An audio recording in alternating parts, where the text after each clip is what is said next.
రేయ్ సుబ్బారావ్, ఈరోజు మన ఊరికి కొత్త మనిషి వస్తున్నాడు. ఎవడు రా కోటయ్య, మన భూదేవిపురంకి వచ్చే ధీ రాజశేఖర్ అని పెద్ద ధనవంతుడు వస్తున్నాడు. ఒక పెద్ద ధనవంతుడు మన భూదేవిపురానికి ఎందుకు వస్తున్నాడు?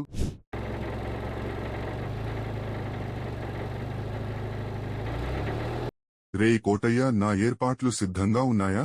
హా ఉన్నాయి, నాతో రండి, నేను చూపిస్తా. హా సరే పదరా. అరే మావా, ఈరోజు ఏం విషయాలు? ఏం లేదు మావా, చెప్పాలి నువ్వే.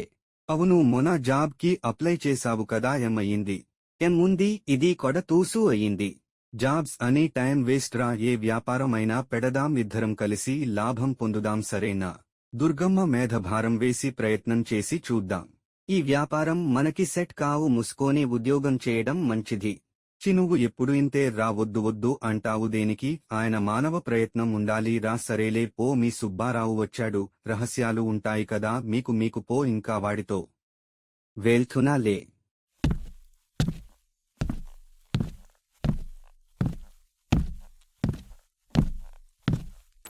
రేపు గుడికి వెళ్ళాలి, కాని ఒక సమస్య ఉంది. అది ఏ సమస్య చెప్పు తాత.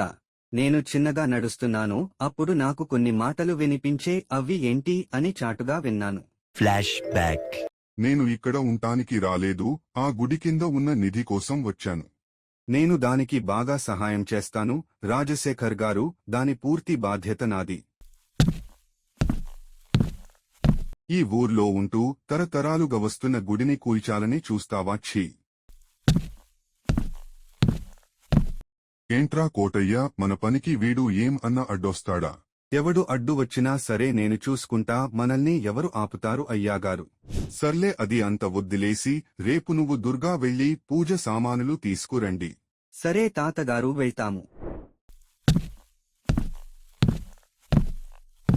ఎక్కడికి వెళ్ళావురా పొద్దున్న నుంచి? ఇప్పుడా వచ్చేది? సర్లే కాని రేపు పొద్దున్న గుడికి వెళ్ళాలి. నువ్వు మీ ఫ్రెండ్ నితిన్ కలిసి పూజా సామాన్లు తీసుకుని రండి. అలాగే అమ్మా, నేను నా ఫ్రెండ్ కలిసి గుడికి వస్తాం, పూజ సామానులు కూడా తెస్తాం. The next day.